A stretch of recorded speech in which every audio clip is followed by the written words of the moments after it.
कहानी में इंटरेस्ट बनाए रखने के लिए पिछले भागों को देखें। पायल हल्की सी मुस्कान के साथ कहती है, क्या हुआ, कोई प्रॉब्लम है? तीनों एक साथ एक दूसरे की तरफ देखते हुए कहते हैं, नहीं, कोई प्रॉब्लम नहीं है, कुछ भी नहीं। तब अजीत पायल के पास जाकर कहता है, क्या बात है बेटा, तू अभी तक सोई नहीं? इतनी रात तक जागेगी तो डार्क सर्कल हो जाएंगे। पायल हंसते हुए कहती है, अच्छा पापा, डार्क सर्कल तो माँ के हो गए हैं, काफ़ी देर से डॉक्टर साहब का इंतज़ार हो रहा है। अजीत कहता है, तेरी माँ गुस्से में है क्या? पायल कहती है, गुस्से में, बहुत ज़्यादा गुस्से में, अंदर संभल कर जाइएगा। तभी घर के अंदर से कविता की आवाज़ आती है, बाहर ही रहना, अंदर मत आना।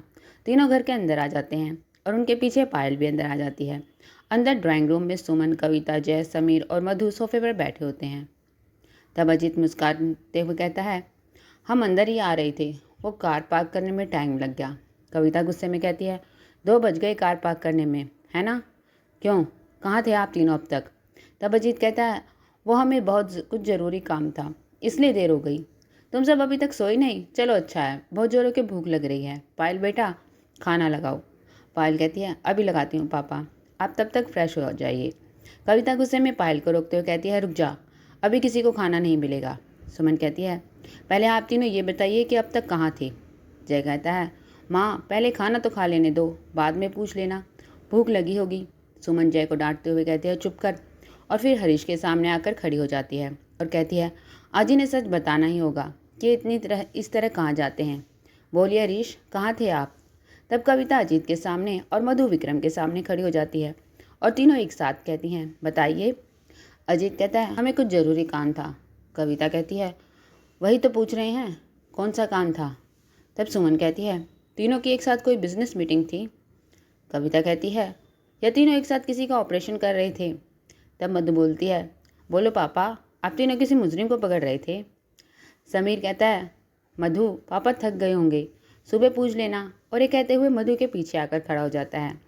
जय भी सुमन से कहता है, माँ कितनी रात हो गई है, कल बात कर लेना। और पायल भी कविता के पास आकर कहती है, हाँ माँ, देखो ना, पापा को भूख लगी है, पहले खाना खा लेने दो। ये सुनकर कविता पायल की तरफ, मधु समीर को और सुमन जय को गुस्से में घूर कर देखती है और तीनों देखकर चुपचाप एक तरफ खड़े हो जाते हैं। और उसके बाद कविता कहती है, बोलिए डॉक्टर अजीत खुराना, इतनी देर रात तक कहाँ थे आप तीनों? तीनों एक दूसरे की तरफ देखते हुए अटक अटक कर कहते हैं, हम तीनों। तब से सिक्योरिटी गार्ड की आवाज़ आती है, सर, कोई मिस्टर विक्रांत आपसे मिलना चाहते हैं। विक्रांत का नाम सुनकर तीनों एक साथ पीछे की तरफ घूम कर देखते हैं। समीर कहता है, इतनी रात को कौन है विक्रांत, बुलाओ जरा। विक्रम धीरे से दबी आवाज़ में कहता है, कहीं ये नागराज विक्रांत तो नहीं? तभी 2 सिक्योरिटी गार्ड के साथ नागराज विक्रांत इंसानी रूप में पैंट शर्ट पहने हुए और आंखों पर चश्मा लगाए हुए आकर खड़ा हो जाता है और फिर हाथ जोड़कर कहता है, नमस्ते, मेरा नाम विक्रांत नागेश है। नागराज विक्रांत को इस तरह देखकर हरीश, अजीत और विक्रम की आंखें फटी की फटी रह जाती हैं। हरीश धीरे से कहता है, ये यहाँ क्यों आया है?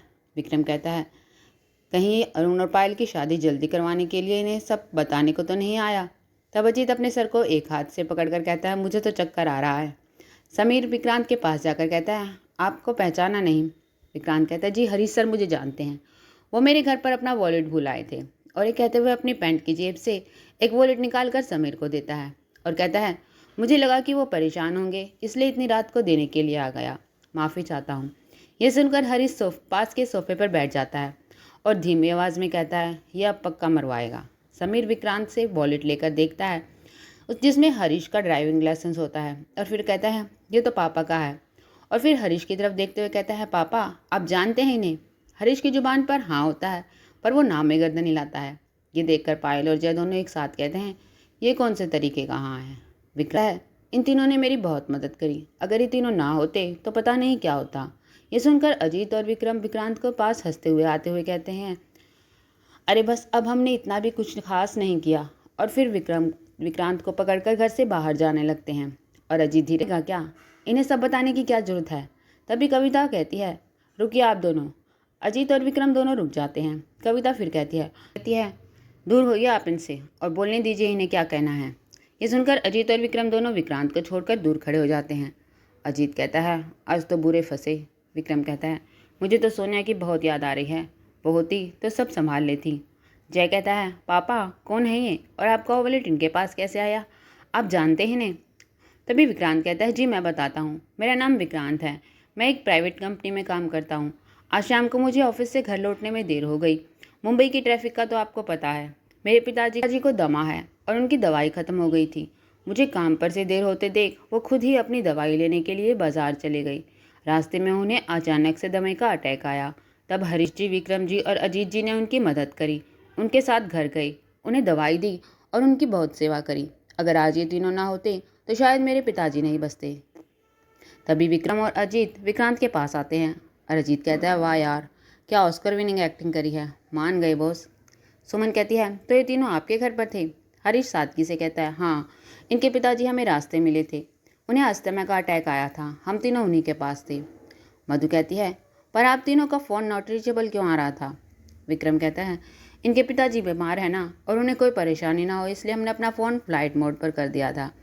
जय कहता है, देखा माँ, पापा और अंकल किसी की मदद कर रहे थे और आप पता नहीं क्या क्या कह रहे थे। कविता कहती, ये बात आप एक फ़ोन करके भी बता सकते थे, हम सब कितना परेशान हो रहे थे।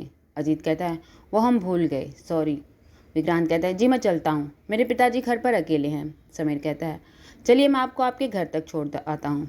तब हरीश, विक्रम और अजीत तीनों एक साथ कहते हैं, नहीं।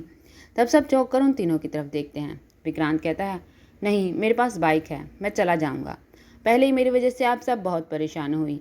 और ये कहते हुए विक्रांत वहाँ से चला जाता है। पायल है, देखा माँ, ये तीनों किसी की हेल्प कर रहे थे और आप और सुमन आंटी इनके बारे में क्या क्या बोल रहे थे। अजीत कहते हैं, क्या बोल रही थी? पायल कहते हैं, पापा, माँ बता रही थी कि आप तीनों और सोनिया मासी एक बार हिमालय पहाड़ पर बर्फ़ में बेहोश पड़े मिले थे, सच में? अजीत कविता की तरफ देखते हुए कहता है, तुमने बच्चों को ये बात भी बता दिया? कविता कहती है, आपकी जवानी के कारनामे बता रही थी। अजीत कहता है, जवानी के कारनामे से तुम्हारा क्या मतलब है? अभी क्या मैं बूढ़ा हो गया हूँ? कविता हंसते हुए कहती है, नहीं, अभी आप बूढ़े कहाँ हुए हैं, अभी तो आप ठीक से जवान भी नहीं हुए, अभी तो आप बच्चे हैं। और फिर पायल की तरफ देखते हुए कहती है, जा खाना लगा दे, छोटे बच्चे को भूख लगी है। पायल और मधु दोनों किचन में चली जाती हैं। जय कहता है, पापा, क्या आप सच में हिमालय पहाड़ पर गए थे? क्या हुआ था, बताइए। हरीश कहता है, ये एक लंबी कहानी है, अभी रात भी हो गई है और नींद भी आ रही है, फिर किसी दिन सुनाऊंगा। उसके बाद तीनों खाना खाने के लिए डाइनिंग टेबल पर बैठ जाते हैं। अगले दिन हरीश, विक्रम और अजीत तीनों पार्क में जॉगिंग कर रहे होते हैं और कुछ देर के बाद एक बेंच पर बैठ जाते हैं। अजीत कहता है, यार, कल तो बहुत बुरे फंसे थे, अगर एंड टाइम पर विक्रांत नहीं आता तो पक्का पकड़े जाते। विक्रम कहता है, हाँ यार, क्या दिमाग चलाया साले ने, मुझे नहीं पता था कि सांपों में इतना दिमाग भी होता है। तभी पीछे से विक्रांत कहता है, दिमाग भले ही ना हो पर भोलेनाथ का हाथ जरूर होता है हम सांपों पर। तब हरीश, अजीत और विक्रम तीनों विक्रांत की तरफ देखते हैं। अजीत कहता है, भोलेनाथ का हाथ तो जरूर है पर थोड़ा सा दिमाग भी दे दिया। विक्रांत कहता है, तो क्या सोचा आपने अरुण और पायल की शादी के बारे में? विक्रम कहता है, ले, ये फिर से अरुण और पायल की शादी की बीज बजाने लगा। अजीत कहता है, हमने अभी कुछ नहीं सोचा इस बारे में। हरीश कहता है, हाँ, और इतनी जल्दी में कुछ समझ में भी नहीं आ रहा, 1-2 हफ्ते का टाइम दे, कोई ना कोई आइडिया निकालेंगे उनकी शादी करवाने का। विक्रांत पास एक बेंच पर बैठता हुआ कहता है, इतना समय नहीं है मित्र। अजीत उसे टोकते हुए कहता है, ओए, पहले तो तू हिंदी में बात कर, ये मित्र वित्र किसी ने सुन लिया ना तो प्रॉब्लम हो जाएगी। शेष कहानी अगले भाग में।